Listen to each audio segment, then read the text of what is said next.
The morning sun broke gently over the sleepy town of Elridge, bathing the cracked sidewalks and faded red brick buildings in a soft, golden hue. Not much had changed since Harrison Davis last walked these streets, except him. The boy who once hacked the school's outdated servers just to give his science team an edge was now a man worth over $12 billion. Founder of Davis Tech, the mind behind the nation's first AI-powered judicial system. And yet here he was, standing at the edge of his past, staring into the window of the Rusty Spoon Café like it might open a portal back in time. He didn't plan on coming back. The only reason he was even here was to escape a scandal brewing in Silicon Valley. Investors were whispering a prototype had failed. He needed air, perspective, maybe closure. So when he stepped into the Rusty Spoon that morning, he expected stale coffee and faded menus. What he didn't expect was her. She moved with practiced ease, refilling cups, balancing 3 plates on one arm, smiling at an elderly couple like they were the only 2 people in the world. Her hair was tucked beneath a faded baseball cap, and her name tag, Emma, was nearly worn blank, but Harrison would have recognized her anywhere. Emma Stone, not the actress, the girl who once solved quantum equations in study hall just for fun, his fiercest academic rival, his closest confidant, his first real friend. The one person he thought would change the world, right alongside him. And now, she was wearing an apron, serving pancakes to truckers. He blinked twice, not trusting the memory to align with the woman before him. "Coffee?" she asked, not looking up as she approached, her voice. It was softer now, maybe a little tired, but still carried that hint of spark he remembered from debates in AP Physics. "Yeah, sure," Harrison said, unsure if he was speaking too loudly. "Black," she poured, and then looked at him, really looked. Her hand stilled. "Harrison?" she asked, brows narrowing. He smiled, sheepish. "Hey, Em." The coffee pot tilted dangerously before she caught it. She blinked, stepping back as if the air had turned electric. "Wow, I thought I was seeing things." "Yeah, I get that a lot." "No, I mean, it's really you." Silence lingered. Then came the awkward chuckle, the tension of 2 lives that had gone in opposite directions colliding at a diner booth. "Didn't expect to find you here," she said finally. "Didn't expect to find you here either," he replied. But the words landed heavier than he intended. Her smile faltered just a touch. "Yeah, life took a turn." He wanted to ask 1,000 things. What happened to MIT? Where did she go after her dad's company collapsed? Why was she still here when the world needed her mind? But all he said was, "Can I take you to lunch sometime?" She stared at him, then laughed gently. "Harrison, I just served you lunch." And with that, she walked away, back into the haze of the breakfast rush, back into the life he hadn't known she'd been surviving in all along. But something had cracked open, and Harrison Davis wasn't leaving town until he figured out why. The morning crowd thinned, and Emma finally slipped into the narrow break room behind the kitchen, where a humming refrigerator, a folding chair, and a cracked window offered the only relief. She leaned her head against the cool wall, closed her eyes, and exhaled slowly. Harrison Davis, in her diner, just like that. As if the past hadn't split them in 2. She wasn't mad, not exactly, but the sight of him had stirred something. Memories that had grown quiet over the years, now screaming again. Once, Emma Stone was supposed to rewrite the laws of computing. At 17, she built an entanglement simulation that caught the attention of MIT. By 19, she had a full ride, glowing mentors, and a spot in a groundbreaking research project that was meant to change how encryption worked forever. Then her world cracked. Her father, Douglas Stone, ran Stone Logistics, a regional freight company that had quietly grown into one of the town's economic anchors. Emma didn't know much about the business side, just that it paid the bills, until it didn't. The collapse came overnight, an audit, a buyout, and then bankruptcy. Over 200 employees laid off. Local papers blamed poor management, But Emma remembered the silence in the house, the way her dad would stare at the same spreadsheet for hours, the way he said, "We were underbid by something I don't understand." Her scholarship disappeared when the funding tied to her father's assets vanished. She dropped out of MIT to come home. Her mother's heart condition worsened under stress. Emma took on 3 jobs to keep the electricity on. The house was sold, then the car, then the family name. But what haunted her wasn't the fall. It was that no one had cared. No one called, not even Harrison. Especially not Harrison. He had vanished to Silicon Valley that same year. She watched his rise in headlines. Davis Tech acquires Quantum Bay. Forbes 30 under 30. She even saw the sleek promotional videos, the same confident grin she knew from study hall, now paired with crisp suits and machine learning buzzwords. Once, they dreamed of launching something together. They had a shared notebook, a joke. We'll call it MHAR Systems. Now he had the world. She had crusted syrup on her apron. A knock on the break room door pulled her out of thought. "Hey," came the cook's voice. "Marty. You okay?" She nodded. "Yeah, just old memories."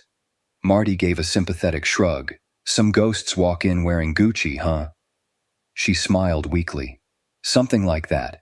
Back at his hotel suite, Harrison stood by the floor-to-ceiling window, watching the town below like a man trying to recognize a childhood home that had burned down and been rebuilt without him. He kept thinking about Emma's face, how her eyes hadn't changed, but the light behind them had. He'd looked into her and seen resilience, but also something fractured. He poured a drink he wouldn't finish and opened his laptop, mind racing. If she was working at a diner, then her story hadn't gone the way it was supposed to. And Harrison Davis hated unsolved puzzles. He didn't know the full story yet, but he knew this. Something had gone very, very wrong, and he needed to make it right, even if it meant digging into things better left buried. It was the kind of offer most people only dream about. A sleek black town car pulled up outside the Rusty Spoon 2 days later. Harrison stepped out, no entourage, no flash, just a man with a haunted look in his eyes and a folder in his hand. Emma didn't have time to fake surprise. She just wiped her hands on her apron and stepped out onto the sidewalk, arms crossed. "Let me guess," she said. "You're offering a job." He smiled faintly. "I'm offering a second chance." Emma didn't answer right away. The air smelled like burnt bacon and spring rain. She looked past him, at the car, at the world she left behind, at the future she thought had closed its doors for good. "What would I be doing?" she asked, voice cautious. "Whatever you want," Harrison said. "But if you're asking me what I want, it's your mind. On my team. I've got a new research wing in DC. We're building something big, quantum logic frameworks for secure AI decision engines. It's messy, unstable. It needs someone who can find patterns where there shouldn't be any." She raised an eyebrow. "You mean like I used to?" "I mean like you still can." He handed her the folder. Inside was an NDA, a formal offer, and a relocation package that looked like it had been drafted for royalty. 6 figures, housing, health benefits, travel allowance, a welcome letter with her name embossed in silver. Emma stared at the pages. "I can't just disappear," she said. "I've got my mom, the diner. My life." "I've already arranged private in-home care for your mother," Harrison replied softly. "She'll be looked after." "And the diner?" "Well, they'll survive without their best waitress." She wanted to laugh, but the truth was she didn't feel like the best at anything anymore. And still, she took the job. 2 weeks later, Emma Stone walked through the frosted glass doors of Davis Tech's Quantum Systems division with a badge around her neck and a notepad in her hand. She looked like a woman who had landed on another planet. The walls were steel and silence. Every footstep echoed. Everyone wore smartwatches and carried neural pens, but none of them had eyes like hers, watchful, sharp, already scanning code and behavior, not just people. The office she was given overlooked the Potomac River. It came with a built-in AI assistant and an espresso machine smarter than half the team. But even in this new world, Emma couldn't shake the feeling that something was off. Every data terminal required triple authentication. Files were redacted, even for senior engineers. Conversations stopped when she walked past. The project was called ELIOS, short for Enhanced Logic Inference Optimization System. Its purpose? Supposedly, decision transparency for autonomous platforms, but the deeper she went, the more she felt it wasn't about transparency at all. Late one night, while reviewing a series of testing logs, she stumbled upon a subdirectory hidden beneath 3 layers of legacy code. It was encrypted, tagged with her father's old company's name, stonelogy_A42. Emma froze. It wasn't just an archive, it was a set of purchase orders, acquisition memos, meeting transcripts. And at the bottom, a timestamp dated 2 weeks before her father's business was forced into bankruptcy. Signed, D Tech Holdings, authorized by H. Davis. Her fingers trembled. The job offer hadn't been a rescue, it had been a return to the scene of the crime. Harrison was alone in his office when Emma barged in. No knock, no hesitation, just fury. She tossed the printed documents onto his glass desk like they were laced with poison. "I found them," she said, voice shaking. "Tell me it's not true." Harrison blinked, caught mid-thought, then looked down at the papers. The color drained from his face. His silence wasn't guiltless, it was ancient. He stood slowly, as if something heavy had just pressed down on his chest. "Emma." She pointed a trembling finger at the memo. "You acquired a logistics stream that torpedoed my dad's entire company. The same one that funded your first AI patent, the one that launched Davis Tech." "I didn't know," he said, barely above a whisper. "You signed off on it." "I didn't know it was your father's company," he clarified, stepping around the desk. "I was 24. I was taking advice from a ruthless board of investors. All I saw were numbers on paper, assets, debt, acquisition opportunities. They said it was a minor regional buyout. I didn't recognize the name." "You didn't recognize Stone Logistics?" "We used to do your science fair boards in my dad's warehouse." He looked away. "I wasn't looking. I was hungry, desperate. I thought it was just business." Emma paced the office like a caged animal. "You stole my future, my family's future, and now you're offering it back like a gift?" "I wasn't trying to buy forgiveness," Harrison said, eyes shining now. "I just wanted to give you the space to become who you were meant to be. I never imagined this would be the cost." Emma sank into the leather chair across from his desk, suddenly hollow.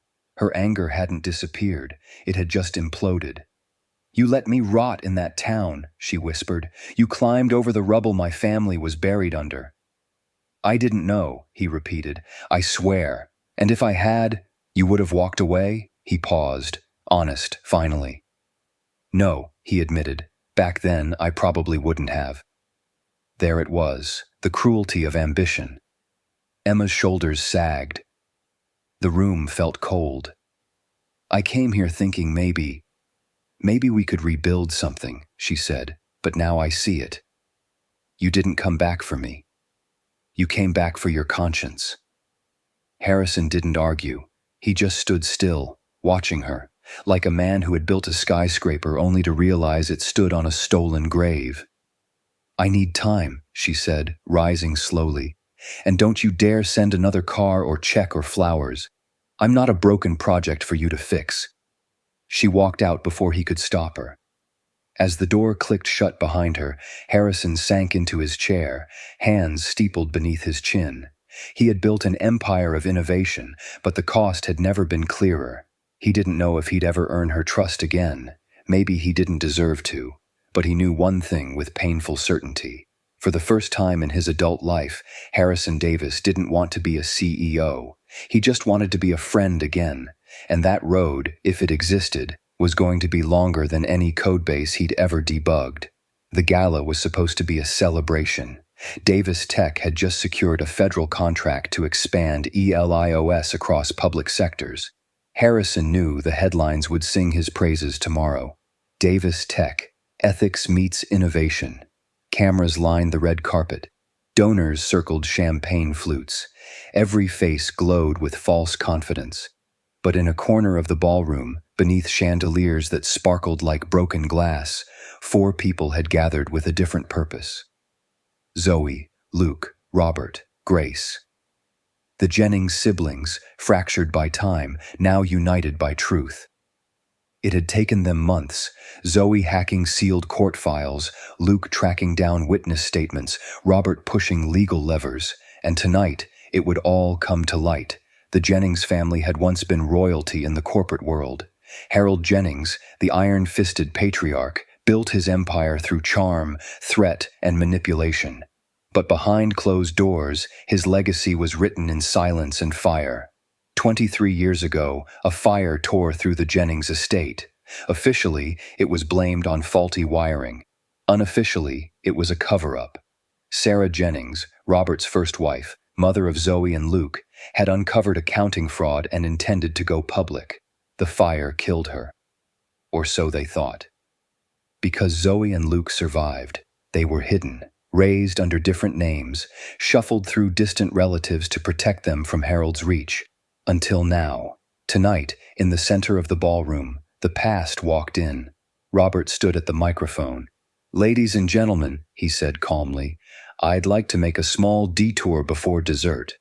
Harold Jennings stiffened at his table, recognizing the tone of his estranged son. Robert gestured toward the back. 2 people stepped forward, Zoe and Luke. "I'd like to introduce my siblings, Zoe and Luke Jennings, my mother's children, survivors of the fire," Harold ordered. The room gasped. Flashbulbs popped. For a second, Harold looked amused, like an old man humoring a magic trick. Then Grace stepped forward. "I'm here as a witness," she said.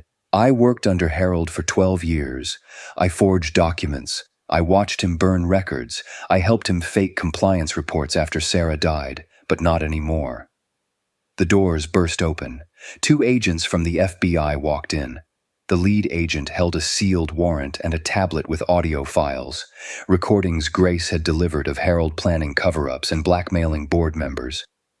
"You're under arrest," the agent said, "for arson, conspiracy to commit fraud, and the murder of Sarah Jennings."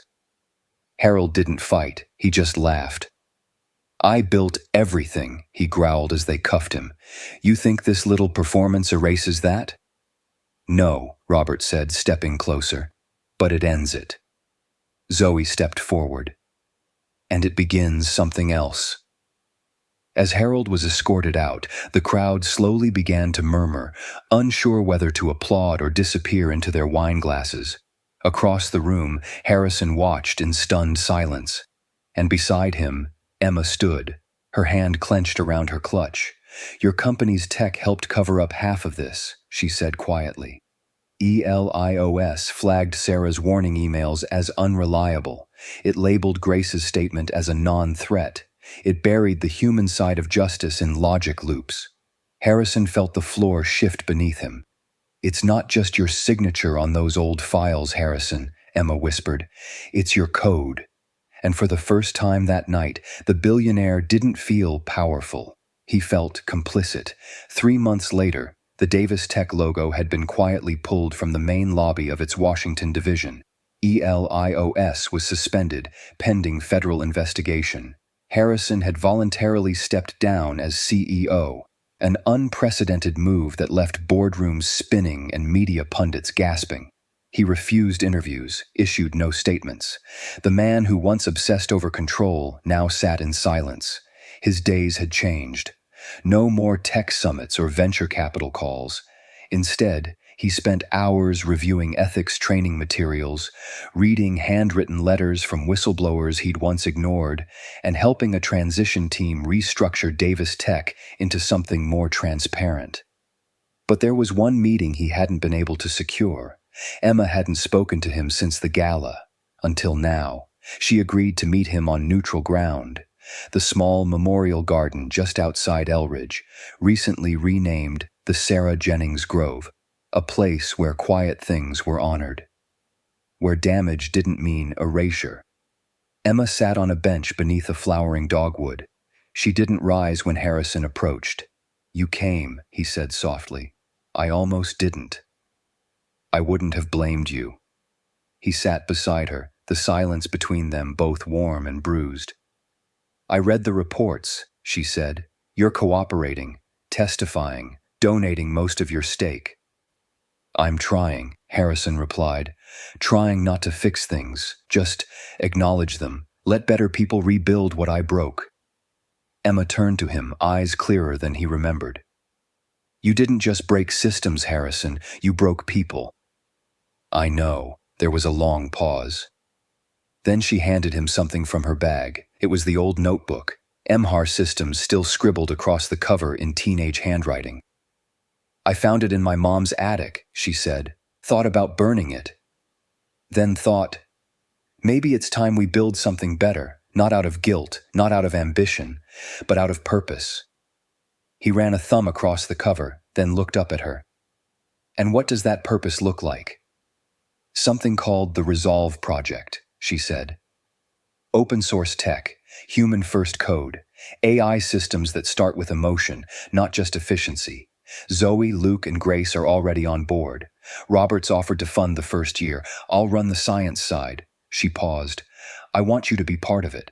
His breath caught. You want me? I want the real you, the one who used to ask what if at 2 a.m. and meant it.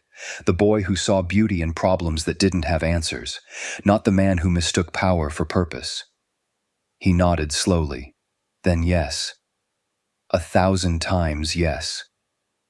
They sat a while longer, beneath the branches that whispered when the wind passed through. Harrison looked at Emma, not as the girl he once knew or the woman who had exposed him, but as the person who had given him something he didn't know he needed, a reset, a second chance not to rewrite the past, but to finally understand it.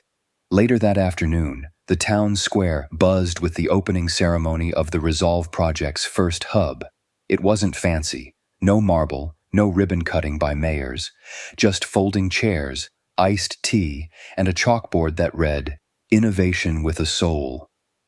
Zoe gave a short speech. Luke cried during his. Grace just smiled as children ran between the chairs. When it was Emma's turn, she stood still for a moment, letting the breeze settle her nerves. We're not here because we won, she began. We're here because we survived. Because truth, no matter how long it takes, always finds a way through the cracks. She looked down at Leo, Robert's youngest, hugging a puppy someone had brought. And because love is still the best legacy we can leave behind. The crowd clapped, not loud, but deep. Later, as dusk fell, Harrison placed a single flower beneath a small stone carved with a name he'd never forgotten, Douglas Stone, and whispered, Thank you for raising her. Emma stood beside him. Some things wouldn't be fixed, but some things could still begin.